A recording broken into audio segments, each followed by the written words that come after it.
Kisah Rukhanah adu gulat dengan Rasulullah Shallallahu Alaihi Wasallam. Gulat disebut sebagai olahraga tertua di dunia yang dikompetisikan. Olahraga gulat telah muncul di lukisan-lukisan Mesir kuno yang berusia 5.000-an tahun.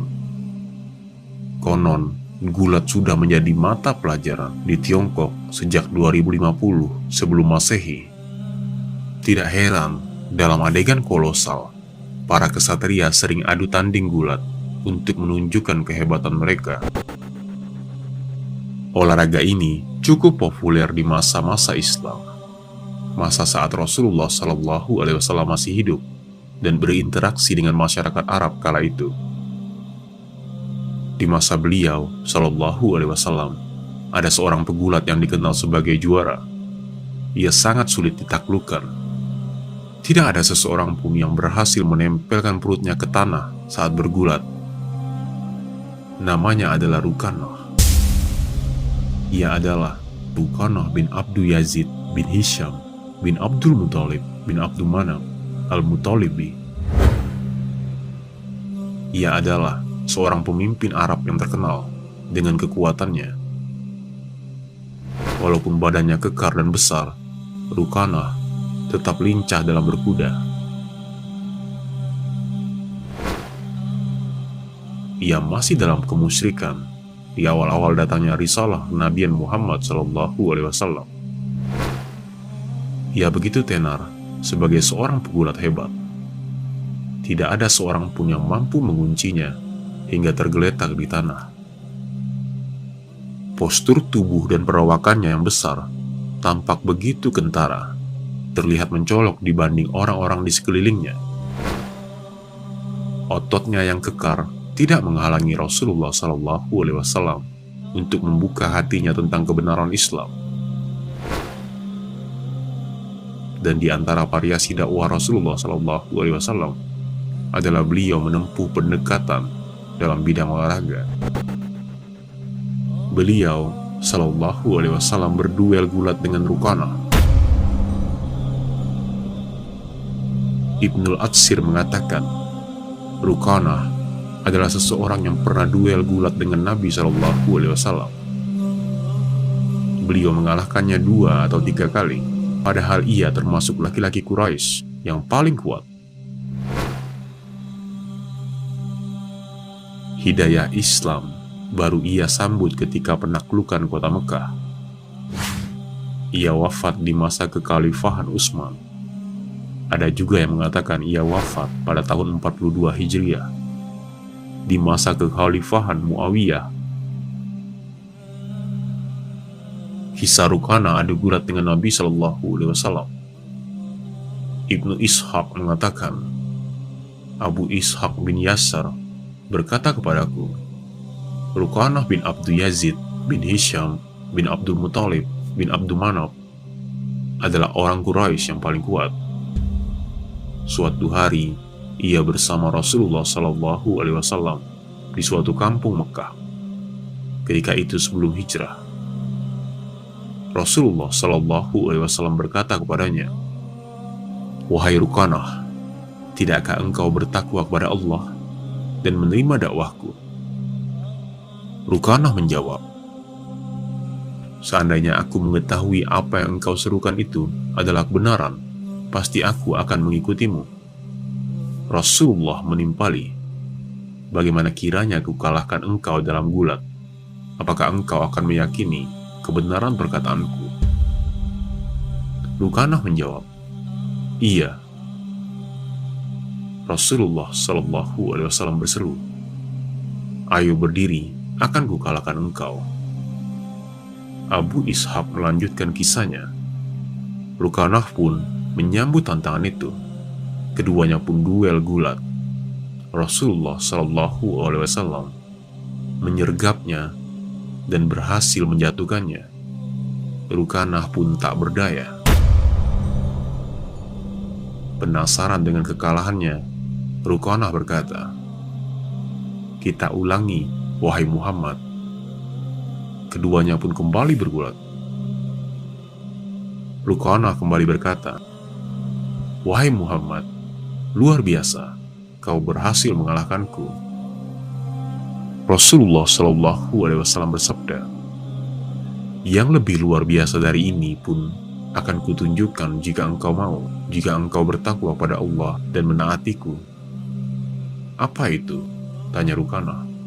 Nabi Shallallahu Alaihi Wasallam menjawab, "Akan kupanggil pohon yang engkau lihat itu, dan dia akan datang kepadaku. Panggillah," tantang Rukanah. Pohon itu pun datang hingga ke hadapan Rasulullah Shallallahu Alaihi Wasallam.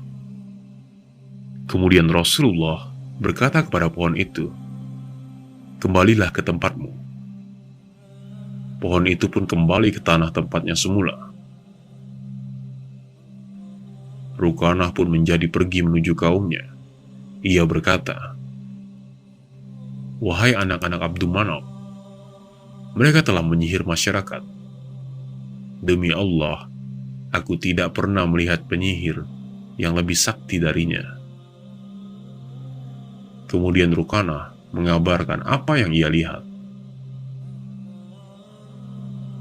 Dalam riwayat Al-Baladzuri disebutkan bahwa Rukanah lah yang menantang Rasulullah Shallallahu Alaihi Wasallam bergulat.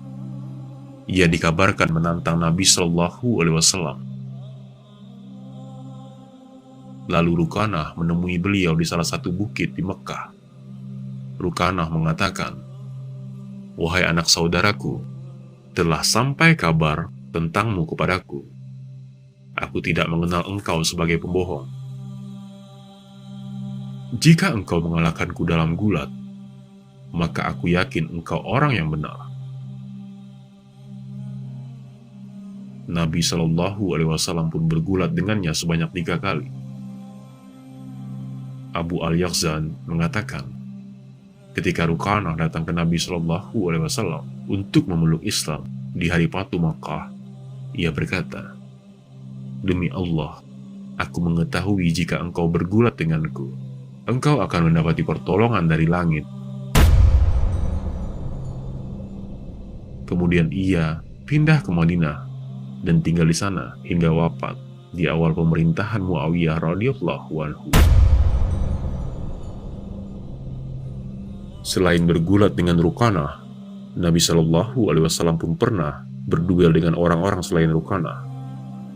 Di antaranya adalah anak dari Rukanah, namanya Yazid bin Rukanah. Ibnu Abbas radhiyallahu anhu mengisahkan, Yazid bin Rukanah datang menemui Nabi Shallallahu Alaihi Wasallam dengan membawa 300 ekor domba.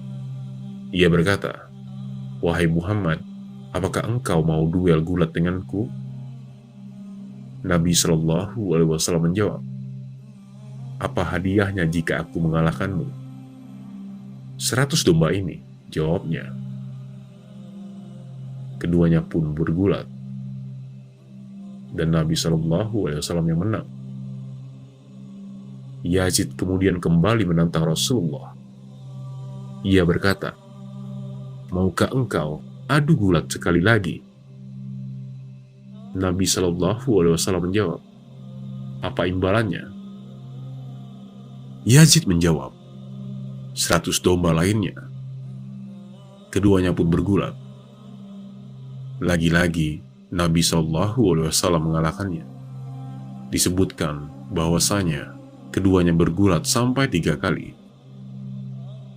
Yazid berkata, "Wahai Muhammad, sebelumnya tidak ada yang mampu membuat perutku menempel dengan tanah kecuali dirimu. Dan tidak ada yang paling aku benci pula selain dirimu. Namun sekarang, aku bersaksi bahwasanya tidak ada Tuhan yang berhak untuk disembah kecuali Allah, dan engkau adalah utusan Allah." Kemudian Rasulullah Shallallahu Alaihi Wasallam mengembalikan semua dombanya.